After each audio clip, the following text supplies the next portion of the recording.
I love AI. I'm not worried that it's going to replace me. It doesn't replace my instincts. It doesn't replace my voice. It is shocking to me how sexualized and objectivized. It is crazy how much it's out there and not getting better. Katie spent almost 18 years leading a team across continents at Getty Images, helping to take company public, driving over 300 million in annual revenue, co-founder of ResonateLab Consulting. Cornell actually did one on bias in AI. And if you put in prompts, show me a doctor, show me a podcaster. It's very male, very able, same body type. You have to really push it to include anyone else. AI reducing to the mean, very stereotypical and outdated senses of who's worthy of our attention, what people should look like. So many different sites will create content that's not safe for work. As a promotional line, right now in the middle of 2026, that's something that concerns me. Welcome to Grand Slam Journey, where sport, business, and technology collide. I'm your host, Klara Jagosova. This podcast is for anyone writing their next chapter, inspired by lessons sport has taught us. The mindset is transferable. Subscribe and let's go. Katie, happy Friday. Welcome to the Grand Slam Journey podcast. Thank you so much. I'm delighted to be here. Thank you so much for inviting me. My pleasure. I have so many things I want to dive into with you. I know among your impressive career, you just came back from Cannes Lions. Indeed. Which alone maybe could take 20, 30 minutes conversation, everything you have seen and experienced, and obviously your career and how that's building all together now with generative AI. So would love to cover that. But obviously want to talk about your Grand Slam journey. So quick introduction from me. You're the CEO and co-founder of Two Bridge Growth, as well as managing partner at ResonateLab Consulting, where you're helping organizations resonate with their audience in digital and now AI-driven world, which fits exactly to the Cannes Lions conference probably and everything you have seen there. Before that, you have spent almost 18 years at Getty Images, leading a team of 120 people across continents, helping to take a company public, driving over 300 million in annual revenue and playing a key role in actually launching their generative AI. So that journey is fascinating, including their transition to the subscription model, which is really hard for companies to get there. So I'm curious about that. Kind of encompassing, obviously, aside of your impressive career, what is really interesting that you have a degree in fine arts in photography in Cornell, and you were a creator, you were on the side of photo editing, writer, general manager at Forbes, then transitioned into sales. So your journey alone is really fascinating. And let me just pause there and give you an opportunity to introduce yourself before we dive into much of that journey. What would you like listeners to know most about you and anything you want to add? Sure. Well, thank you again for that. It's always interesting to hear your own sort of bio read back to you. My focus right now, my full-time focus is ResonateLab Consulting. So this is a marketing consultancy that I founded with two partners. One, a former colleague at Getty Images who's very focused on branding, communications, and so forth. And another wonderful woman who was in leadership at IPG, the holding company, really leading all of their research impact and so forth. And so I'm incredibly fortunate in that we have sort of these complementary perspectives, complementary strengths. And what we felt was, and of course we talked about it a lot at Cannes, the reason we call it ResonateLab, in this very volatile marketplace right now as generative AI is changing things by the day, as companies, marketers, and so forth are really looking to understand where it fits in, where it fits into their careers, where it fits in with their connections with their audiences. Where we found a bit of a void or an opportunity is how can we help organizations really understand how to make the most of the technology, the recent developments, and so forth, in the interest of forming deeper human connections.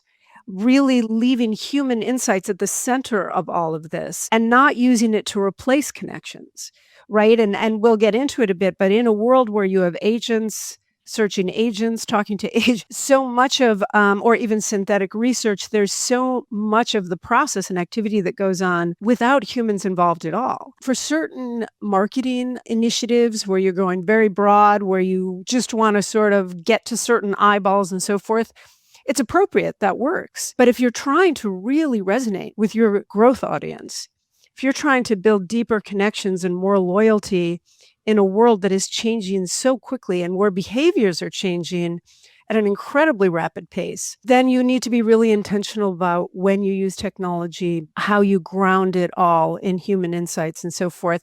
And so that's what we're focusing on. That's where all my time is going right now. And it's really an exciting time. The market is really responding to it. There's so much. I'm trying to figure out which way to take it, but maybe connect right away in the Cannes Lions. And I think that's true. What has resonated? What are some things you experienced there and talked about that perhaps surprise you more, or maybe just confront the reality? So Cannes Lions, for those who aren't familiar with it, in my world, you just say Cannes and everyone knows what it is. Other people say, isn't there a film festival? Yes, there's also a film festival. But at the end of June, since the late 40s, I believe, there's been what they call the Cannes Lions Festival of Creativity. The Lions are the awards that they give. It really was founded to celebrate all the creativity and all the good work coming out of the advertising and marketing world. It's evolved, it's grown, it's huge. It's much bigger actually than the film festival in terms of attendees and so forth. I heard one gentleman describe it as it's like a huge Vegas convention, only it's on the Côte d'Azur in the Mediterranean. It's also evolved a bit. This was probably my 6th, maybe 7th Cannes Lion that I went to. It's evolved in that it's become not just about advertising, that's still there, and good work and great creativity, but a lot around brands who are there themselves, a lot of technology, a lot of more senior leaders. There was a time when your chief marketing officers were the sort of the top of the heap. Now you have so many CEOs, so many celebrities are there for a variety of reasons, and just news breaks there, credible conversations, people build out spaces up and down the beach and have panel discussions and so forth, and great serendipitous conversations and meetings that take place. And it's a lot. I mean, this year it was further intensified by the fact that it was very hot. Everyone does 18,000 steps a day. But what really interested me about this year's, I did not attend last year, but followed it very closely. And every one that we spoke to, even 2 years ago, was about generative AI. Of course, generative AI was the topic of the hour, but it was very much about almost, and this is the last year or two, almost unbridled enthusiasm for AI. Oh, how can we do it quickly? How can we automate? How can we save money? How can we cut costs? How can we put this as an overlay on the processes that we already have? Don't change those processes, but let's just use it. And everyone wants to be tech forward and so forth. A couple of years ago, it was all about NFTs. We remember that. That ship sort of sailed. But so it was very much people wanted to be seen as embracing this technology. The theme that really struck me and I was gratified by this year, sort of a through line, was let's take a beat and really think about how to use this technology, as I was saying earlier, to support these human insights, to support these deep connections, to create meaningful experiences, number one, and also approaching it very intentionally. So it feels less automation is going to replace us. In some cases, right, that's still true, but more a collaboration with these tools, an intentional use of these tools is going to empower us. So a shift from thinking, how can we replicate the exact same processes cheaper with fewer people, faster, which is possible, but more, how can we use the best of this technology to do something new, to do something bigger, to do something better? And so a lot of the conversations that I witnessed, that I participated in, certain roundtables I was in, that's really what a lot of the conversation was about. Of course, there's still many people, enterprises are adopting it very, very quickly for different ways. People are using it all over the place for content creation. We'll get into that a bit, but that doesn't mean it's better content. So that's where the conversation was. I think people getting more intentional. The other big shift is, as I said in the past, there's been the big agencies, the big brands, big tech firms. In the last year or two, and it was very, very evident this year, is the creators themselves there. not just influencer marketers. Yes, the influencer marketing is almost a subset of that, but and is incredibly important and increasingly important. But the voice of the creators, those individual perspectives, expressions, and so forth, they generally have sort of made their peace, if that's the right term, with this technology. They understand, at least the ones certainly that we're presenting at Cannes, they understand this is going to help me scale. I can use it to help me scale. I can use it to help me find the right audience. I can help use the technology and AI to be more efficient. But it doesn't replace me. I have a voice. I have a story. What engages people are those original stories and so forth. So it was really interesting to see creator after creator talking about, I love AI. I'm not worried that it's going to replace me because it can't tell, it doesn't replace my instincts. It doesn't replace my voice. It doesn't tell its own story. That was a lot of the interesting conversations taking place. And as I say, it was really gratifying to me because I left feeling a little tired, a little hot, but really optimistic about the approaches that people are taking to drive the industry forward and not just be falling all over each other. Who can adopt this more quickly and cut more costs and have more layoffs? That is obviously part of the dynamic in certain ways, but more about how can we harness the human insights, our human energies and so forth to combine it with this technology to do something better. I love that. And if just to confirm my own experience in measurement, I use quite a few generative AI tools for some of my podcast marketing because really that's a whole nother job. I just don't have of course and full-time job hours. What I enjoy is these conversations, but then getting everything out to the world. Yeah, I could probably hire 2 people if I wanted to, and they would still have job to do. But I also recognize like the tools that make it automatic versus the ones that I really put time and effort into and make them personal definitely get much more clicks. So I recognize that authenticity, the more you insert the authentic stories, even if you still use some tool for it, but you have your own kind of core, it travels always much farther. So that alone is my own test and your experience. Yeah, and it completely validates that, right? So you're a creator. You're able to do this because of technology, right? And to your point about marketing and getting the word out, that allows you to do something new in a new way. You couldn't have done that. You couldn't really do that, not without, as you said, cloning yourself or hiring some people. So you're able to do that. But, before we started the recording, as you said, and I know this about you, you do so much prep, you do so much research, you make sure you have and understand the insights, and that's hard to replicate with technology. 100%. And I want to dive into that human connection that is true from when I introduced you all the way, actually, that narrative that is now with generative AI. And I think it goes back to your upbringing and how you grew up and your original passion of actually being an artist and photographer. I always admire people who have that skill. I have observed my mom when I was growing up. She had the photograph eye, and she actually made her own pictures back in the day in the communist era. There weren't, many opportunities, so she actually had to learn how to do it. So I still remember the darkroom and her producing her own images. And I was a kid with admiration. But I'm curious about your journey and take us to the beginning. I know you grew up in Chicago. What was your upbringing like, and what are some of the core things that influenced your passion and big career choices later on? Yeah, I think I grew up outside of Chicago, actually, in some northern suburbs. And it was sort of idyllic in certain ways, right? It was a small town called Glencoe.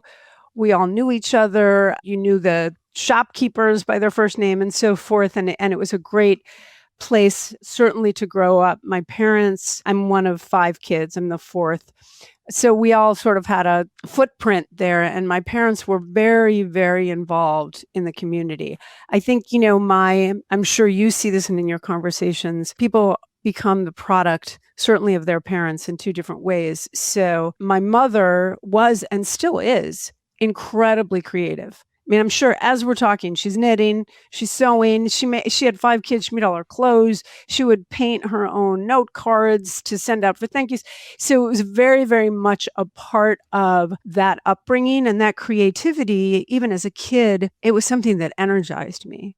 doing things differently, creating things, building things. We were always about DIY. I mean, we're still, and my kids have certainly inherited it, involved in DIY things because of that sort of, it's gratifying to create and build things. My father was very DIY, built us a summer house, built a cabin cruiser ship and all this boat. But also my father was a businessman. He started some and launched some engineering, built some engineering products and sold them and sold the companies. He was very, very involved as a volunteer, as the president of our village and so forth. One thing that was, I think, very important in my upbringing too was community service and giving back and engaging people who need help and that kind of, or engaging everyone, understanding your community. And I think that was an important part. It was an important thing to watch, right? And sort of absorb it unconsciously to see if something needed to get done, they would do it. And sometimes it was embarrassing as a kid, like if a traffic cone had fallen in the street and everybody was driving around it, my dad would pull over, get up and move it. And we're like, oh my God, what if our friends see this? Is so embarrassing. It was a sort of a simple lesson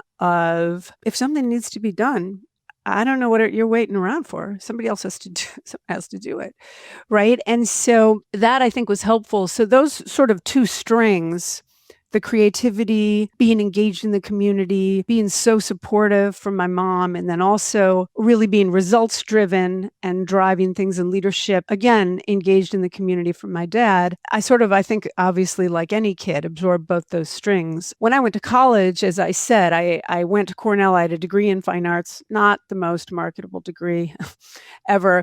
And by then, I had actually taken a couple trips to New York City. And the minute I set foot in New York City, I'm like, this is it. This is where I'm going. This is my place. This is my home. So the minute I graduated, I knew I wanted to go there with a degree in photography or a degree in fine arts, a concentration in photography. So I thought, I need to support myself. How am I going to do this? And that's how I got first into the publishing business, right? Which is sort of almost like the OG content creation business, right?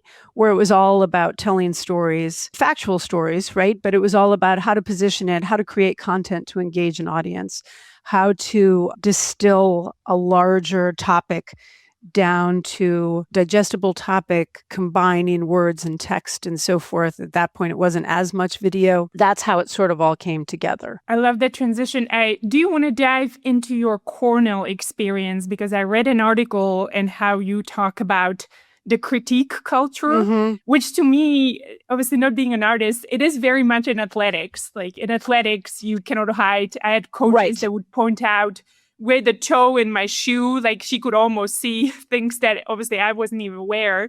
So that seems like it was quite a bit of the background of articulating opinions about other people's work.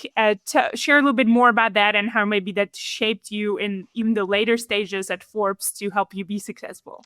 Oh, for sure. I think it's interesting because you make the comparison with athletics. I think in any situation, especially in sort of formative years, when you're in school, certainly when you're in college, it's so critical for people to learn how to absorb feedback, how to give feedback, how to improve, how to iterate, and even how to process failure and move on. So at Cornell, before I'd gone there, you're an artist, you create things, and sort of in high school, everyone tells you it's great. It's like, oh, that's great. Oh, I'm great. You get to Cornell or in college, and the critiques at the beginning, every week, every other week, you have to put your work up on a wall with the whole class, sometimes grad students and so forth. And you felt like you were putting your soul, your heart, exposing it on the wall. And at first I sort of hated it because you got that feedback. This is good. This is good. I don't understand what you're trying to do here. What up until that time, I sort of thought like, well, we're artists. We're just free expression. I don't know why I did it, that wasn't good enough. You had to really understand. It was also at Cornell, it's part of the architecture school. So, and that's a very rigorous program.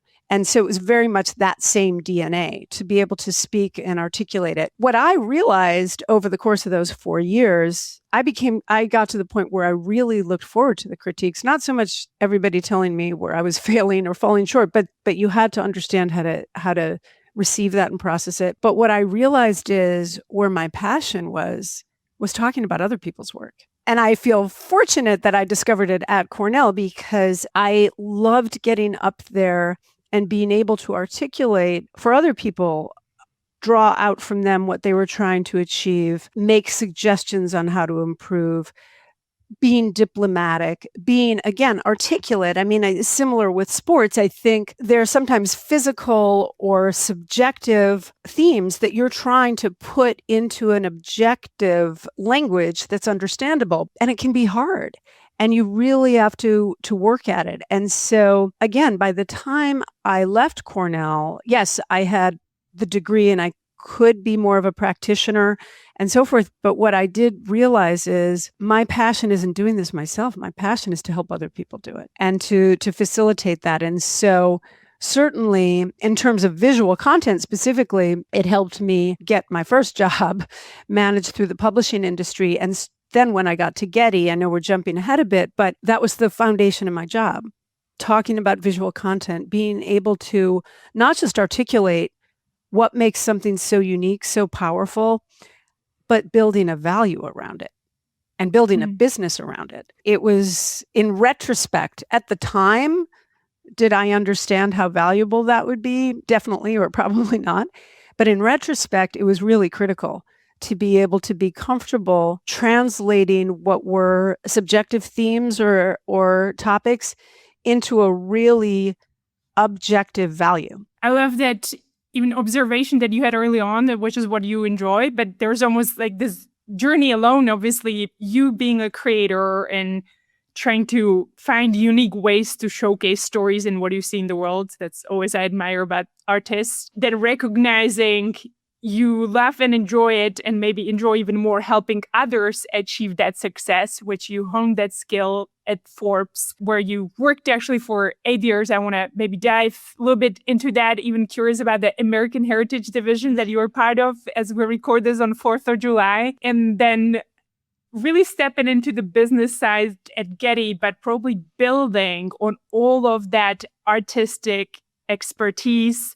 So whichever way, Katie, you want to take the journey, but my view is just you being part of that process and the creator from the past, you've gone through that whole journey. So really it's almost building new skills and being part of different organizations or roles, but you've kind of understood that whole process. And I ponder that really helped you be successful along the journey because you could empathize with almost every single part of that creator journey and narrative since you've gone through it yourself, seems like. Yes, I think so. I mean, again, it almost wasn't a conscious decision when I moved on from doing my own work. It was almost even toward the end when I'll just say quickly about that critique process. I was so energized when we were talking about other people. Then when it came to my work, I was sort of like, let's just make this really quick. I don't want to talk. So it almost was a decision that made itself. My actual first job, and I'll just be quick, in New York, and I was incredibly lucky, was at a company called magazine called Modern Photography. So it was a practitioner, like amateur magazine. So I was lucky there because I was able to start writing about photography there. They gave me so many opportunities, met incredible people. That was the first time in New York, coming from the suburbs of Chicago. What I loved, you work in a New York office and you meet so many people with backgrounds so different from yours, perspectives so different from yours. And of course, that too was where we supported photographers to describe to other amateurs how to do it. And it was really helpful to see the business perspective of that. Ultimately, Modern Photography was bought out by one of its biggest competitors, Popular Photography. I moved on, and again, incredibly fortunate to land at a place called American Heritage, part of Forbes. I mean, you could sort of see I have archival photos here. I love archival photos, and I love the stories they tell, how potent they are. When you look at these faces that are 150 years old and they feel like your next door neighbor. So a friend knew that one of the photo editors at American Heritage was going on maternity leave, taking a long one for 9 months. They said they need a replacement. So I was fortunate to get there and thought I'd be there for 9 months. And I stayed for almost 10 years. It was a great place to learn, again, the power of storytelling. Incredible mentors there. Tim Forbes from the Forbes family ran that division. Loved Tim. I learned so much. I loved just when he would sit in on a meeting, how much I learned from them and all the senior leadership at Forbes, learned about the business. And so, importantly, the woman, came back from maternity leave. We all stayed. We were doing more and more work in creating more publications and so forth, but they gave me so many opportunities. You think about it in your career journey. You have an opportunity to make a podcast, you jump on it, but getting these opportunities and people who see that and who will trust you to take a shot. So I had done first, I was the photo editor, then I did some more writing. Then I was the editor of a spin-off magazine, which was about business, which helped me learn that much more about business. Then they needed a general manager for the division. They asked me to do it, learned about consumer marketing, learned about production, learned about, and understanding, learned about the budgeting, so forth. Again, through that, I was able to sit in at get a seat at the table of some of these incredible leaders at Forbes. It was like getting an MBA for every 60-minute meeting. Again, like some of those critiques, not always comfortable and cozy. You were held accountable. You were called on the carpet when things didn't go right, but that's what you learn. That's where you learn. That's where you get better. So I was very, very fortunate to have that. So then I realized through that, I had experience with everything but sales. And so I thought, all right, if I'm going to get further in my career, I got to understand sales. So I was lucky. I went to Hearst, worked through a division, which was Smart Money, which at that point was a joint venture between Hearst and Dow Jones, and did just sales. Incredibly fortunate. They took a risk on somebody who hadn't been in the sales side, but that I understood it. And that's where, again, I think some of those experiences from your critique, you understand how to articulate the content creation, and content is a creative endeavor. How to articulate what is the value around that? What is the business case? Why does somebody else need to invest in that or support it or sponsor it or purchase it? So I learned that at Hearst. So again, I feel so fortunate for all those opportunities. And if you listen and if you put yourself out there, you can learn a lot. I love that. And what I'm kind of hearing as you describe it is also your ability to recognize what's next and jumping into it with full energy, even though you haven't done it before. So obviously there's somebody who needs to see that you're talented and give you the opportunity to try and explore kind of the next piece of the creative puzzle and different roles as you describe them. That courage and recognition, you want to try even something different and jump to a different role. Is there something from your upbringing, or is it that creative kind of feedback that you described? Where do you think that comes from? I think it's both. For sure, part of it is my upbringing. The sense was, and if it wasn't explicitly articulated, it was implicitly articulated. What's next? What are you doing next? My dad would always ask us, what's your 5-year plan? None of us would ever have one, believe me. But we sort of knew. I still don't have one, actually. We knew we needed one. The other thing is, I do think New York City is just an intrinsically competitive environment. It just is. For better or worse, sometimes it's for worse. You get to New York and it's achievers. Generally, this environment compels you, doesn't demand it, but it sort of compels you to think about what's next and what's coming. And you're looking around, and then different organizations you're in. Forbes was very much an aspirational, forward-thinking organization. Hearst too, so particularly at this time, right? So this is around 20 years ago, publishing was it in New York. It was cool. It was making a lot of money. So I think that's part of it. I do think the creative piece then is also what I realized is people also often think is, oh, you're so creative because you're crafting or you're making. Creativity shows up in all parts of your life. So being able to create a new role, being able to create a new solution, being energized by something different, for better or worse, again, this is what's always energized me, is creating something new. People say, here's a process, just replicate it, and bring operational efficiency. And I think, but that's not what energizes me. Creating something new, whether it's in your own career or again, a product or a solution, to me, that's really energizing. That's creativity. I love that, and love that you were actually showing that it can be even in sales, which I know we're transitioning. For sure. What you have built, how you applied that and have built your career, even at Getty, where you've been almost 18 years. And really where Getty started, now it's super known company. Actually, I don't think you can do a few clicks on the internet without having a picture that belongs to Getty, or the iStock version of that is also Getty owned. But back when you were starting, nobody almost knew the company. And so there were a lot of transition even within that, and how you had built it all the way through achieving IPO in 2022. So where do you want to start, Katie? I know that journey alone is super fascinating. It's a great journey and just incredibly fortunate to land. There's so many smart, creative, just incisive people there. When I started at Getty, I wouldn't say nobody knew it. Who knew it was the ad agencies. It was very much a very specific player in that sort of marketing, particularly from agencies. That time, the dynamic between almost every brand, anything they created, they would go to an agency to do it. When I started, Getty was really just getting further into the editorial. So editorial being the news, sports, entertainment, the breaking news they cover every day. And that includes much of the archival, which is an incredible value that they have. So meaning, the iconic pictures of Albert Einstein or Martin Luther King or what have you. So, and as I said, I've always been energized by archival photography, so I loved that too. When I got to Getty, and I was fortunate, I had a small team on the media side, and we were selling to book publishers and newspapers, some newspapers and so forth. It wasn't the hugest part of the business.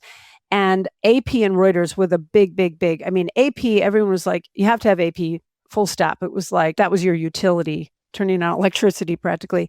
And Reuters then was the next player. And we were trying to get our foot in the door a little bit more with incredible photographers, incredible talent there, but they didn't know Getty as well. Now that's where actually having just sort of dismissed the importance of operational efficiency, but what we discovered very early on there at Getty, and I joined in 2006, was digital media was taking off. So that meant that every magazine had a website, every broadcaster had a website, and there were brand new digital media companies. And so the real estate that would have limited them, broadcast by the number of minutes, print literally by the amount of space on the page, those limits were taken off and they needed to fill it quickly. And the way they filled it quickly was with visual content. There was nothing more compelling. There was nothing more cost effective. It's much cheaper still to put a photo up than to create, well, maybe not in the age of AI, but to create a whole paragraph around it. And so what we realized was, as I joined Getty, which was very much as we called it and call it still, an a la carte, like photo by photo, search a photo, find a photo, license a photo, search a photo, find a photo, going on tens of thousands of times over the course of a day, right? Across all our clients. So that's where we realized the two main factors were always price and quality. But then workflow became just as important. In the digital age, it was price, quality. Yes, that's important, but the workflow is just as important. So we were able to launch, we had a limited subscription product just for what the content Getty owned, not all the content they represent from partners. We were able to create a subscription product around that. And that already started taking off. So that allowed us, and we purchased a company called MediaVast, which was what added Wire Image and Film Magic, a lot more entertainment content when that's all anybody wanted. We were able to build a subscription product, and then we stood up against AP and Reuters. We could really go in, instead of doing a pricing agreement and selling photo by photo by photo by photo by video, we could sell the package, and all you do is you download it. So that operational efficiency allowed it to take off. Ironically, another development that really allowed us to consolidate and grow market share was the financial crisis of 2008. Because once that happened, media companies, before, we went to one client, and this is a literal quote, they said, well, before we choose a photo, we have to look at 10 different sources. You have to look at 10 different sources? You're doing this thousands of times? They didn't have that luxury in the financial crisis because they didn't have the time, they didn't have the staff, they didn't have the advertising to support it. So in that case, we were able to build that value proposition that if you consolidate more through Getty, you had to have the content to start, you had to have those workflows. And then we were able to really, really build the value of not just price, not just content, but the workflow and the efficiency. And you can rely on us. It had to be, and it still is, so much about trust. You're going to need a picture from the World Cup today, Getty will have it. You need a picture from, maybe not inside right now at Taylor and Travis's wedding, but outside at the buildup, we have it. If you ultimately, the inside will, they'll have it. You want the best shots from the red carpet at the Cannes Film Festival, we'll have it. You need Donald Trump as he's talking to we have it. That reliability and the trust that was built from the product and the content team from the sales side, then we were able to really build on that and go out with complete confidence. And again, like the critiques, I went in and I met with clients and I was talking about other people's work, how much I loved other people's work, what was differentiating about it, why was it important, and really being able to articulate that value and then stand by it. I love being the advocate and being able to, again, communicate, articulate. So the skills from earlier seems like paying off. But I also love the intersection that you mentioned about the change. And sometimes what comes to mind is like scarcity or constraint creates an ability for the industry or the way to accelerate the change, which seems like you were able to recognize that and grab that opportunity. But I do want to dive in even a little bit deeper because you shared in an article that I've read and talked a little bit about is this workflow, the transactional workflow they needed to change even internally at Getty to move towards that subscription business and tie it in to the beginning. And we all know, Ashley, who's been following generative AI, the number one reason why generative AI proof of concept fail is because we're trying to just throw technology on an existing process and we do not reinvent that whole workflow. So I ponder how that experience and you actually being part of it and seeing, well, if you want to change really anything or importance in organization, you need to start reinventing a little bit the way we work. And that's hard because people generally love change, changing culture and mindset. I think that's typically the hardest thing. So what are some of the learnings or what helped you, Katie, achieve that and be successful? And how do you tie it now to what you're helping maybe even organizations do with the generative AI adoption? Well, you know what I think is what it all starts with is the customer insight. In either of these cases, what we were able to see and experience in those, again, this is harkening back to early days at Getty, we saw what an impediment this workflow was. I mean, it was on our side too, but you can't be motivated just to improve your own processes. It's got to be about the customer process. So as I say, just in that case, understanding there's price, quality, and operational challenges, it has to start with the customer. And I think as we think about generative AI as well, and even going back to what we were saying about it's got to be so intentional. You know, you can do so many bells and whistles with generative AI. And it's very interesting to me to see the models, how they're sort of engaging people. Like, oh, you can make yourself look like Studio Ghibli, or who knew they needed that? So they engage consumers, but in the enterprise and in B2B in the business world, you have to start by talking and listening to customers. You have to do that. That has to be the most important thing that's driving any innovation. And I think often there can be a conflict between whether it's sales and product teams. We see so many times across enterprises, the product teams are like, oh, we could do this now. We can have generative AI make you breakfast. Nobody asked for that. And then they give it to the sales and marketing team, say, look at this product, go sell it. It's got to be really a cross-functional development, really understanding what is the customer need that's driving this. It doesn't mean that it's what specifically they're asking for. It's a lot of time it's observing, it's imagining, it's seeing what can get better, and then also validating it in the marketplace. Before you invest all the time, I think that's another mistake sometimes people make. It's got to be perfect, and then they take it out to the market. It's got to be iterative. You've got to be able to take it back out to the market and saying, you know, we heard this or we observed that you need this. What do you think? Is this right? Are we on the right track? And so forth. So I think really understanding and being very intentional about what is the need that you're trying to fill and prioritizing your resources, whether it's your technology resources, your human resources, your sales and marketing resources, really prioritizing them around what is the void that you're filling in the marketplace and what do the customers need to be able to do their job better and more effectively. And look, I think there's still trial and errors. There's many cases across the business landscape where even with all the upfront research, a product fell flat. Other cases where it took off beyond their wildest dreams. But I think that's the important part of prioritizing what that roadmap is. Having those customers in. And I think, again, there's many times where people take almost more of an educator, like we need to educate the customers on this is why they need this. I feel like if you're saying that phrase, I need to educate my customers. Customers don't really love being educated in my experience. They like being inspired. They like being informed. They like being helped and supported. They don't love being educated. So it's really about how is it landing? What's the need that you're trying to fill? How's it landing? And then how are you positioning it and being able to articulate it and scale it?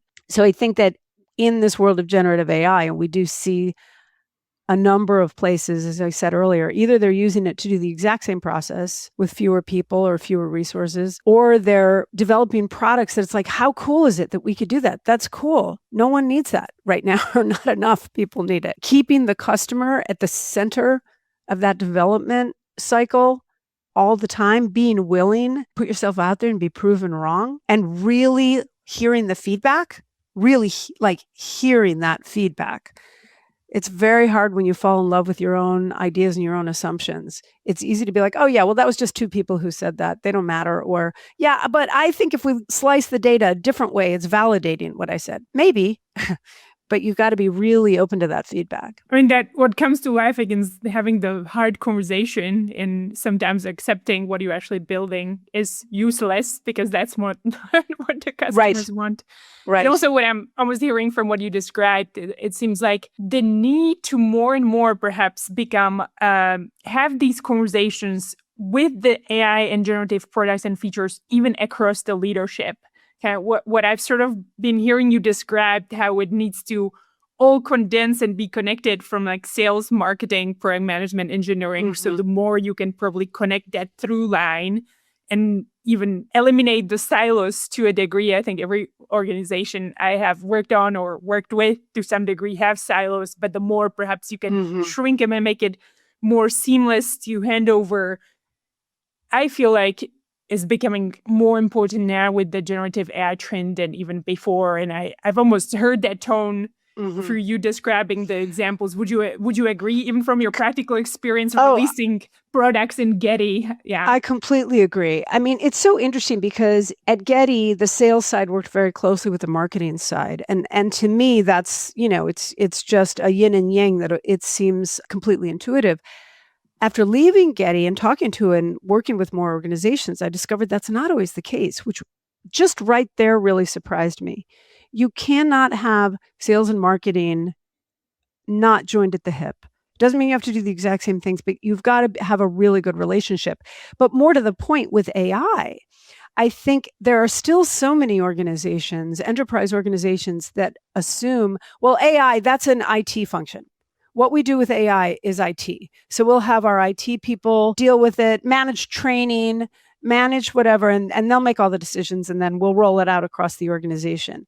And there are just too many implications with all of this. There's implications of sales, huge implications with legal, with IP, with so marketing, certainly human resources. Still now, even 2 years ago, there were so many studies out that said 60% of employees want training on AI and only 5% get it. And at Cannes, one of the discussions, they didn't share stats, but one of the speakers said, I talk to enterprise leaders and they say, oh, yeah, we're all training. We're all giving training on AI. And you ask their employers at the same company and they say, we're getting barely anything. So it's a human resources, it's change management, it's organizational effectiveness, it's certainly legal, it's certainly finance, of course, and so forth. And I think the other thing is, and there have been a number of articles about this, and what does the board understand about what these AI processors that you're putting in place? Because you're being held accountable as much as leadership. I think that's an interesting thing too, that there's not as much attentionality, not only about how these AI tools are being used, but understanding of how they work. It affects absolutely every function. One thing that continues to stand out is trust, ethical AI, like how they work, how you actually do know that even the agents will start following the rules and guidelines, and how do you measure that? There's even how do you create AI in the right software development lifecycle, from design or UX UI all the way through scripting and product launch and ready. I know there's quite a few articles, and one I've read around you and how we talk about even diversity with AI that's been for a while in images. And one of the articles that I had read or paragraphs that struck with me, and I personally also lived, is when I use AI, it's a bunch of actually, I too, my podcast is a little bit of playground for AI. So I've recently used Lovable. I was like, oh, my website is outdated. I've built it like 6 years ago myself. It's way different what you can do now. So I gave it to a Lovable to see what it comes out with. One thing, it came up with an excellent draft, other than it was a man all over. I was like, it knows that I'm a woman. Yes. Incredible. I had to prompt it 3 times to say, I want like a female on a tennis court arena standing. And it had to do like 3 iterations for it to comprehend it. Right. You have to put in the prompt, do not show me a male. Yeah. And so, yeah, it's incredible. I mean, this is a very big issue with generative AI overall, and certainly in the visual space, because when we were first working on it in, say, 2023 at Getty and working with other models and so forth, sort of the conventional wisdom was there's a little bias in there now because that's part of the data and the training set. But the more people use it, the more enlightened effectively it will be. We're going to get that bias out of it. It has really gone the other way. I think that AI, number one, it's sort of reducing to the mean, which is sort of very stereotypical and outdated senses of what is acceptable for who we should look at, who's worthy of our attention, what people should look like. There's all kinds of studies. Cornell actually did one on bias in AI. And if you put in professional prompts, show me a doctor, show me a podcaster, it's very male, very able, very, same body type, same this. And you have to really push it to include other cohorts and so forth. And honestly, I think with certain things like maybe XAI saying we're the anti-woke, we're taking off all the guidelines, other people have taken off all the guidelines. It is shocking to me, just thinking about the gender piece, how sexualized and objectivized. Then when you get a woman, you get this young, impossibly beautiful blonde woman, barely dressed, or who looks like some, game vampire dominatrix from a game. It is crazy how much it's out there and not getting better. So I think, and certainly that's true again, it's true of backgrounds of LGBTQ and so forth. I was struck by one woman who was as a surfer who had lost her arm in a shark bite. That's who her identity is. She was on LinkedIn. She asked AI to sort of clean up whatever, like her hair or what she looked like. Can you just like make this photo a little better? And it put her arm back on. Oh my God. And so she's like, my whole identity is this. It's not being the norm. But so it's really, I think, reinforcing very unconsciously who's appropriate for certain roles, who's worthy of our attention. You can do certain community service and nonprofit topics, and they make the recipients of any services, it's so dismissive, it's so stereotypical and cliched. It's terrible. And I think right now, the technology really, the onus is on us, the users, to combat that. I mean, the other thing is you can look at so many different sites, particularly that do product shots, very simply, like, show me your shampoo bottle. I'll put it on a beach or I'll put it on with ingredients or whatever in 30 seconds.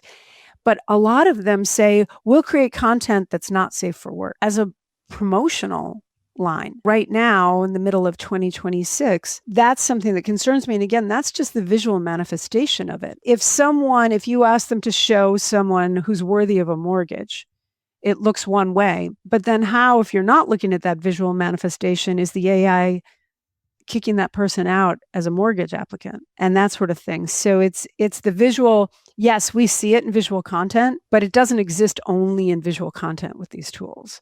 And that's something, again, it's a known issue. And I think it shouldn't be incumbent on the users to sort of compensate for it. But right now, it is. Yeah. I mean, it's all in the model and the codes underneath it, right? Absolutely. The LLMs Absolutely. and just the bias is embedded in the pyramid. So how do we even bring it more to life? Obviously, as I think notice us more when we become kind of the minority, or we have to use 10 prompts to really force it for the 10th time. I need this type of a person. Don't try to create a man out of my identity or something like that. But you have been part of this trend for quite a while, just this diversity, even with photography, with editorials. Even at Getty, you worked with specific strategies around the stereotypes, the show us with Unilever and Dove, disrupting aging with ARP, which I actually love that specifically. I just admire older generation. I think they have so much wisdom that we still need to gain. And even the lean-in connection with Sheryl Sandberg. Right. So I know you know Sheryl, and I've been reading out around book and how do we inspire more people. I forgot to mention and ensure you're also part of the C200, which is would love to dive in. So I know there's a bunch of things to dive in. Maybe we don't have time for all, Katie, but take it whichever way you want. Right. Well, I'll be quick because as it's similar to what we were talking about in terms of the power of content. We were very lucky. So at Getty, we built the editorial business, and then I started working more closely with the advertising and marketing side, which is a different dynamic, completely different kind of content. So at one point, we were really fortunate. We were invited just right after Sheryl had written her book and started the Lean In Foundation, and they invited us to an event just because they wanted, to talk with us and maybe use our editorial content to tell stories of powerful women and so forth. And what we realized at that event, with all of their partners, it was at a conference room at KPMG, so many different corporate clients that I was just starting to work with at the time and trying to understand. And they talked about the importance of leaning in, getting a seat at the table, thinking about yourself differently as a professional female. And what we realized is, what if we use Getty's global platform with billions of views, incredible scale? What if we use it to do something different? What if we partner with Lean In to curate a collection that shows, instead of the woman with the bikini, flipping her hair around or whatever, all those cliches are all over the photo world. What if we use this to really surface more enlightened content, women with agency, women in speaking roles in the photos, women who look different, women, they may be pregnant, they may be cancer survivors, they may be older, they may be different body shapes, so let's show them, let's really celebrate them with this collection, and at the same time, the people who support them. So men as caregivers, instead of just like buffoons, like dropping a hot dog down their shirt or, whatever.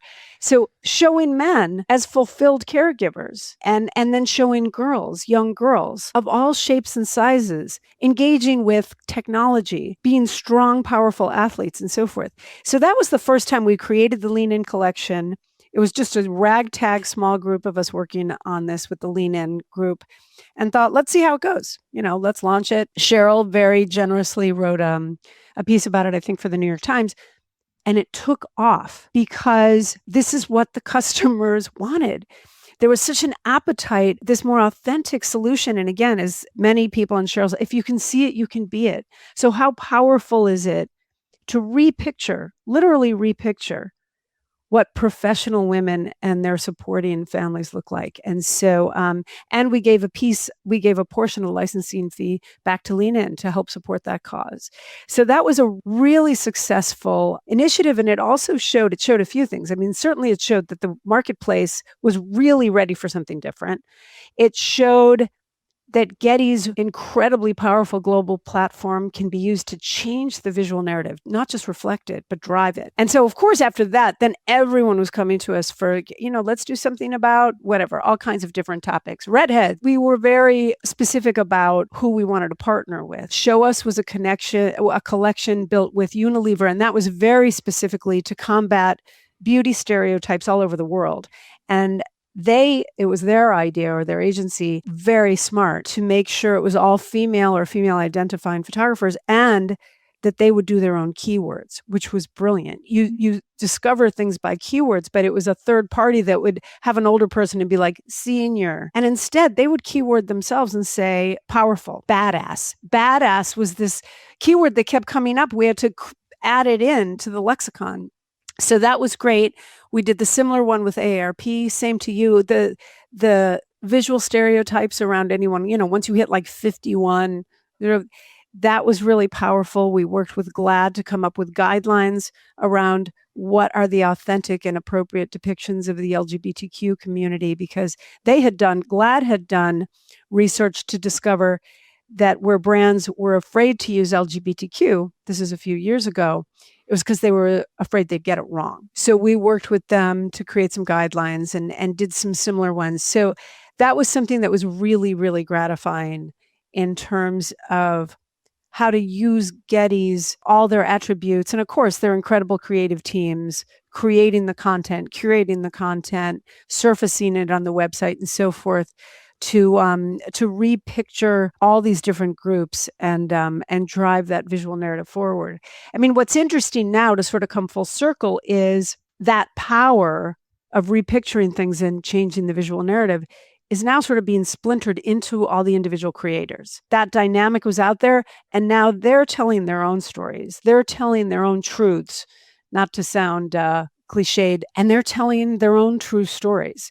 So I think that dynamic is continuing, but somewhat in a different emphasis right now, the way creators are driving so much of the visual communications and visual engagement now. I love that. And maybe tying it back to curious what you're really doing now in the ResonateLab and how you're putting that in practice, because I think that journey and being at the forefront on changing the narrative around just the traditional advertising and sales marketing, the convergence of these authentic, true stories and the generative AI, your experience of helping to transform organization and workflow to innovate. Is there an ideal company or customer right now? Is there a specific area that you're really focusing on now? Who would want to come and work with you, Katie? Who is the perfect client, if there is one that you would want to describe? Yeah, I think what we're really focusing on is it's really any company. It doesn't have to be segment specific, and it's not necessarily content specific, although we all have that expertise. But it's really any organization that is navigating this change right now and trying to understand and really building their strategies around how do I keep these human stories and insights in the loop. We do have a research and insights part of our business. We call it Future Focus, where it's very much doing some proprietary research. Doesn't mean we don't use AI at all by any means. Of course, you use it to scale, but keeping those human insights at the center of it. We're working on that, using those insights to then build out a strategy. And how do you build those deeper connections? So where do you use creators? Where do you bring in other technologies and so forth? So any organizations that are just navigating or grappling with building a strategy around that. So to some degree, in that way, it's sometimes either organizations that have gotten this far looking to get to this level, say they're at 30, 40 million, they're looking to get to their next level and need to change. But also within larger enterprises, some strategic projects. So how are you building a strategy very specifically around a discrete initiative or project? We have all worked with very C-suite for many, many years, so being able to navigate that. And then the other thing is nonprofits. So we like to do it also where we can, not forcing the issue, but for positive social impact. So we'll say we're working with a nonprofit right now named No More. They are dedicated to increasing awareness and preventing domestic violence, which is an increasing issue for so many different reasons around the world. And they have partnered with FIFA Women's World Cup to use that. They're their sort of official impact or nonprofit partner, how to use sports, very much near and dear to your heart, right? Where you have so much passion, so much engagement, so many role models and connections that way. So how to use sports as a platform to really raise awareness, energize and galvanize corporate partners, not just to give money and support, financial support, always great, but to support with their core competencies and create products and initiatives that really help combat this. So that's something that we love because this group is incredible. Of course, FIFA Women's World Cup is very exciting and galvanizing. In a month from now, that's where the focus will be because the men will be wrapped up using sports and the power and passion of sports to really create those cultural moments and drive social change. And then working to create the strategies around that. Wow, that's fascinating. Know that I have extra time, but like, if you need any volunteer or anything, I'm in. Like, I'll do it for free. It's one of those things that really move me. What comes to mind, even I don't know why today I've been thinking about, and our conversation just keeps popping up, is the Nike commercial narrated by Serena Williams. They call us crazy. I mean, that video to me is just so true. Every time I watch it, and I've watched it probably 1,000 times, but when I see it, it's like I have goosebumps. I was like, oh my God, everything in this video is so true, how I have felt and often feel about myself. And so obviously I am biased because I'm a former athlete, so it's of course deep to my DNA. But every time you can combine that narrative, I think that just seems to resonate. So for sure. And look, all of us, as you know, I have not been an athlete. I work out and all that stuff, but I'm a huge fan. I'm a mammoth tennis fan and so forth. But those role models, they're inspiring whether you're an athlete or not. The stories, the heroes, the villains, the human drama, the resilience, the grit, the creativity in finding a solution, all that. It's so energizing and it drives so much passion.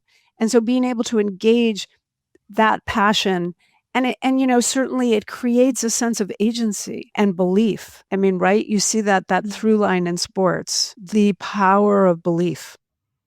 Yeah. It's incredible. You see these miracles, whether it's on the pitch or on the court or what have you, and you think the power and how that resonates across every function, every person, distilled into a story. I do love that you can find a lot of power in a photography when you capture that right moment. That moment. Sports and athletics, and even maybe Davi and Wimbledon actually go now. So speaking of Serena, I know you're also a fan of tennis and you enjoy watching the game, but yeah, going back to the power, I cannot think of a more powerful person. Well, maybe other Billie Jean King, that I love her book. Absolutely. To have her on my podcast one day. Just she incredible. Really helped build the sport.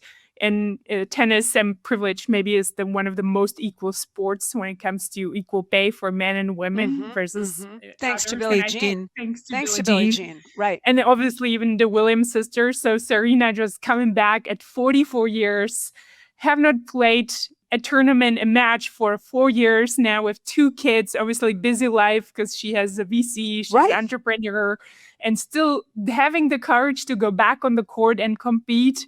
Although despite her knowing, like there's going to be a ton of people that will probably judge her, oh, she lost the first round. But just that accomplishment in the game she has shown up with after such a long time and play, I thought it was impressive. It was incredible. Watching her, we did watch, and how she came back and won the second set. I mean, she is something else. And, you know, she knew that there would be critics. She knew they would give her a hard time. She knew they were picking apart every ball toss, she knew it, and she did it anyway. I mean, what a story. What courage. And, you know, I was also, you know, and then of course everybody's like, and I loved Djokovic say, just enjoy the greatness. She's the greatest. Just enjoy that. Let's not pick everyone apart. Yeah, I think it's so inspiring. I mean, for me too, I mean, with tennis, it's just, of course, the team is important, everyone's team, but they are out there on their own. And these are individuals out there on their own, supplying their own mental resiliency, coming up with their own creative execution because they're like, oh, they figured out I'm going to serve it here. I'm going to do something different.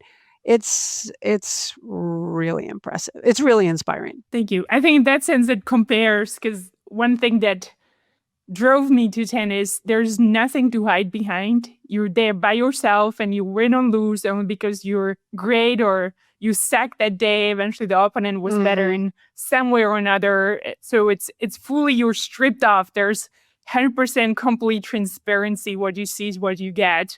And I think the same, just drawing back to art, is a little bit that photography and going back to having people critiqued your art. I mean, those two feelings are probably very much the same. I always hear even Steve Jobs or Johnny from the design team, right, you know, how much you need to treasure that initial idea and the art and creativity so people don't kill it right away. So, but I think same thing too, learning how to process those initial failure, maybe to missteps. You think something's going to land this way, it doesn't. Okay, try it again. Same thing, right? In tennis or any sports, you're not going to win every game. It's okay. And if you do win every game, you're probably not in the right league. You're not going to hit it. It's okay. You got to be able to build that muscle, literally and figuratively. Get out there, try it again. And I think is an important quality to have, but it's important to do it intentionally too. Not just like, yeah, I probably did it. I don't know. It's something to really build. Obviously, you have been building this muscle, Katie, and have built it earlier through the journey and have been super successful. I do want to mention also the C200. So if you want to share a little bit about it more, I've been privileged to have Ronnie on the podcast. That's also incredible. part of it. And just recorded one with Susan that will probably launch great. very soon. But I know that story, and having somebody to look up to and inspiring others, setting high goals, driving forward and achieving, even if we're scared, is part of your DNA. So any advice as you reflect on your career, some of the things maybe you had to share the hard way that didn't come naturally, or that you want to inspire women, but maybe even others to practice more and lean in? I think that what didn't come naturally to me, and can still be an issue, and it's not unique to women, but I think is there's a point you've got to be aware of when you are defaulting to being liked, to wanting to be liked. I had my first boss at Modern Photography when I started as her assistant, and then I became like a story editor or something junior. And she said, listen, you're moving on to your next step. People are not going to like you as much. You've got to be okay with that. You have to be okay with that. She was the editor of the magazine, surrounded by males whose mindset had not evolved since the 1950s. And she was tough. She was lovely, graceful, but she was tough. And she said that to me, you're not going to be liked as much. Be ready for that. People are going to be threatened by you as you move up. That was great advice. I didn't always take it, I think, consciously. Because as you're raised, your default is you want people to like you. I was never been raised as a son. Maybe they are taught more be respected, not liked. I think women want to be liked too often. It doesn't mean you should just be one of the boys and you should be a jerk. Some people take that lesson. That's not the lesson. You have to support everyone. You really have to reach out and support other women. But sometimes it doesn't work out. And if people take it the wrong way, that's okay. That's okay. Too often, I would take someone not liking me as a challenge. Like, I'm going to turn them around. I'm going to bring them around. I'm going to focus on them. Why? Boy, and you think back on, why did I waste that time? My daughter is 23, and I tell her, she says, what would be your advice? I say, look, the advice I'd give you is the same advice I try and take still all the time. Don't waste time worrying about people who don't matter. And I don't mean junior people or, service. I mean people who are going to be jerks no matter what. So what? They do not matter. They're going to think, oh, that person will think this about me. Doesn't matter. That's hard. Number one, it's hard to differentiate who does and doesn't matter. Because I don't mean by any means, that doesn't mean don't respect the doorman or the people who are supporting you, because you absolutely have to. But there's other people that don't wish you well. They're not going to support you. They don't want to hear what you're saying. Move on. So what? Doesn't matter. And it's much easier to identify those people in retrospect than it is in the heat of the moment. So I think really developing that, and don't worry about the people who don't wish you well. Don't worry about the people who don't matter. They've got their own thing, whatever it is. You could try and figure it out. It doesn't matter. But that's a hard lesson to learn. What comes to mind, how do you put it to practice? Because I certainly have part of that, Katie. Maybe the advantage I have that on average, I am more disagreeable than average women. I think when you look at traits, actually, I think this sets us back a little bit, because women tend to agree just a bit sooner than men on average. Mm-hmm. And so that, to me, goes even into the pay gap, that we agree to a number just a one round sooner for starting and later. But there's also this likability that I have the same, and I'm looking for self-help books as like any tips how you overcome that, because there's literally certainly a portion of like, I just make this person feel better about me, and I'll try all different angles. And like to your point, just give Right. up. You can't cover that 2%. Just let it go. Focus on the other 98 that I get Right. get Who are along really worthy of your well. time. Right. Yes. I think the two things I would say is try to catch yourself for sure, but also surround yourselves. Doesn't have to be a lot. You only need like 2 or 3 with really trusted peers and allies who can tell you, you just did that. Did you hear yourself do this in this room? Or you just, or you're going in to have a meeting with your boss and you come out of the one-on-one, they're like, how did it go? And you're like, well, I'm going to say this and I'm going to say this. And you come out and you're like, well, it didn't really come up. He was right. Like, you need people that'll call you on it. You need the people, and some people call you on it too. So you got to find who are the people that are on the right, and then listen to them. That goes back to the feedback. And you got to listen. If you've identified somebody as giving you good feedback, and then you find yourself dismissing it or making excuses, you got to catch yourself on that. But I totally agree. There's no question. I spoke with a woman who was a coach who had been a recruiter. She said, and it was in the tech field mostly, she was her background. She said, men negotiate their salaries for an offer twice as often as women. They get the offer, and then they negotiate the salary. And I am trying to tell women, she was a female, I'm trying to tell women, you can negotiate. Know your value. Yes, you wanted the offer and but that's not necessarily your final step. Feel confident. So there's no question. I mean, we've got it deep in there that, well, if he says, will you do this for this much money and you just want to be liked and you're like, yeah, I'm going to be a good soldier and then he'll pay me in the next.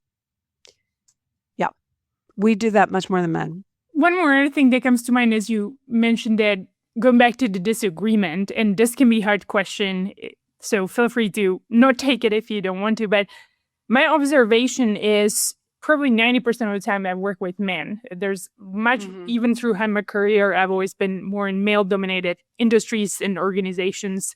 And I don't know, for what reason, sales, I have seen more men to than women on average, which is kind of odd. But you've actually been leading as a VP of sales and marketing, kind of the combine. So I'm curious about your opinion. I find that the disagreement or saying no, when I say it, or women say it in a male, even in a male group, is perceived more as negative than when men say it. When men disagree, it's more natural. And I feel like at times we get labeled for disagreement, but then we're being told you need to disagree more.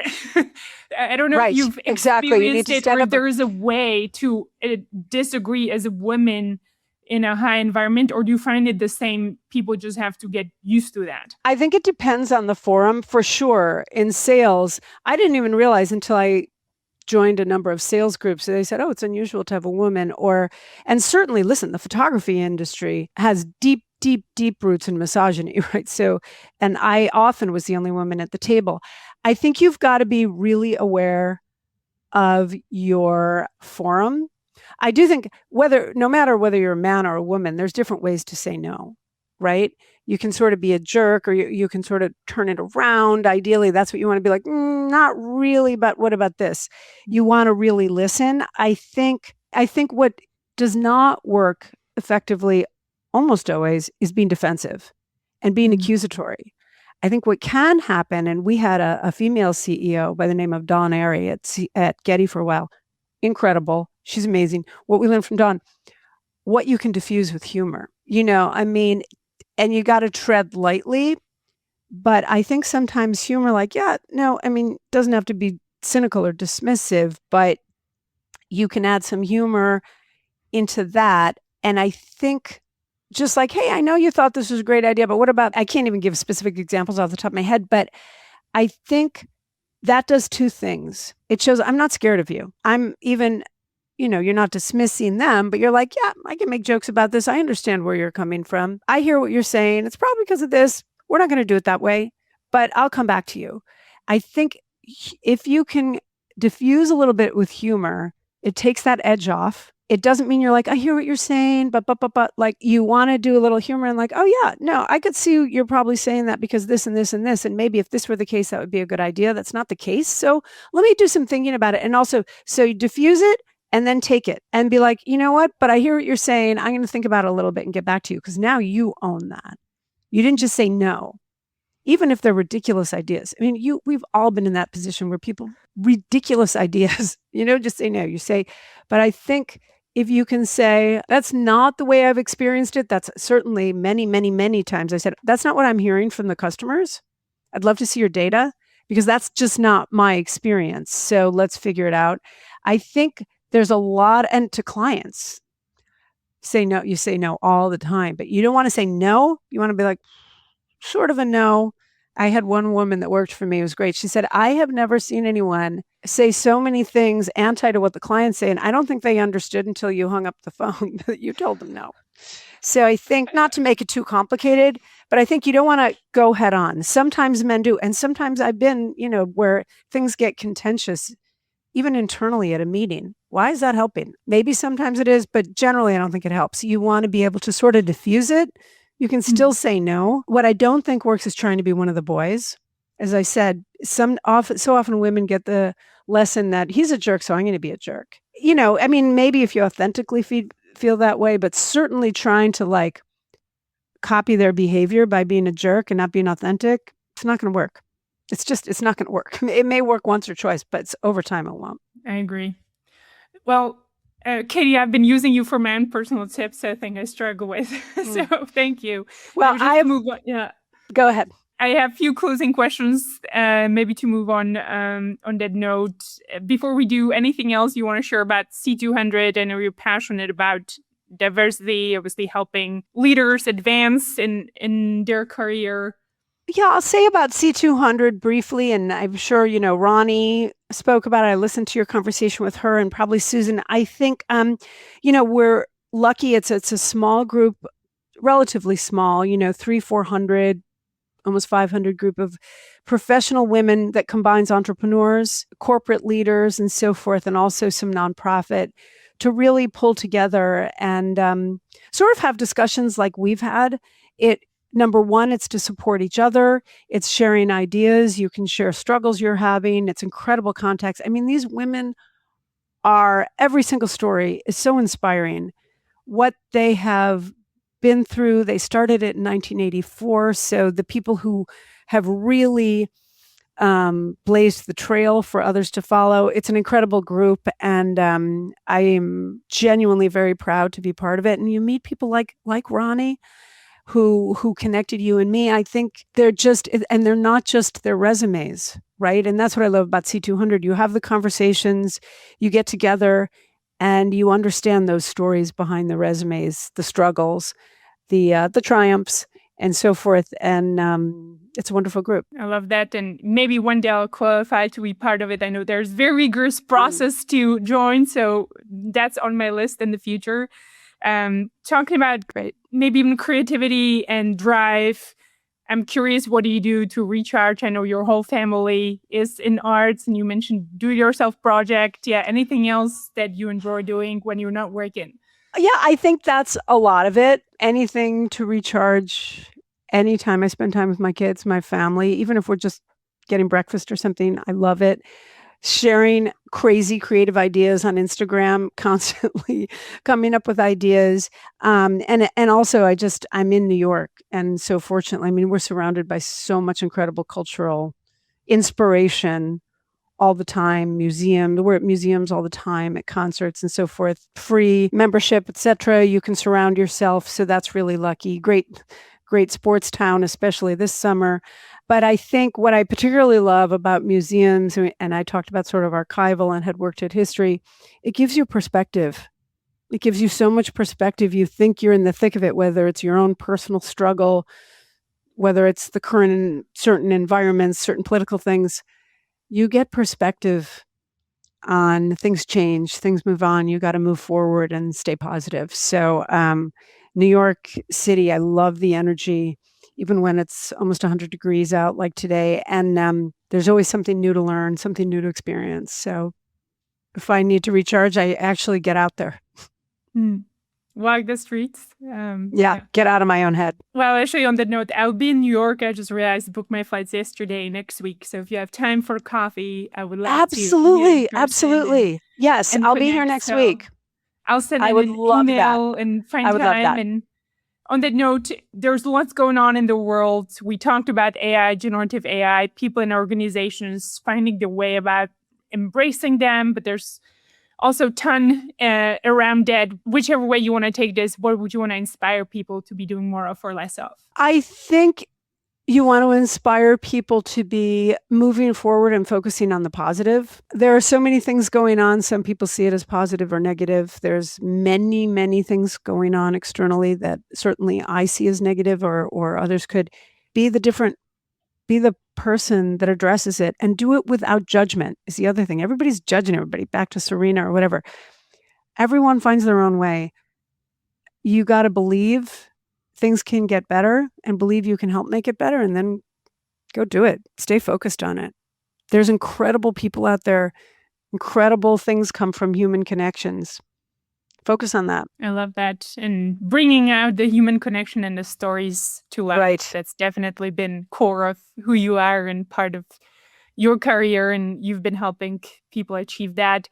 On that note, what's the best way for people to find you and or ResonateLab?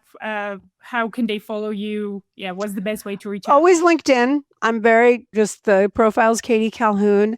We have our our LinkedIn page with ResonateLab. We also have our website, but definitely, listen, I did one post so far on Cannes. Trying to summarize it is an impossible task, so I'll do some more. But I think that's the best way, through LinkedIn, always checking the communications there and so forth. So that's easiest. Love it. And I'll add those links to the show notes so people can easily find you and connect. Thank you so much, Katie. Really appreciate it. Thank you for taking the time. Thank you for inviting me. I'm really, really honored to be a part of it and really enjoyed it. Well, grateful for sharing your Grand Slam journey that you continue to build, and look forward to cheering on and following you. Thank you. Great. Thanks. And hopefully seeing you soon. Yes. We'll reach out. Bye-bye. Thank you for tuning in to Grand Slam Journey. Subscribe, share, and join us for the next conversation. Let's go.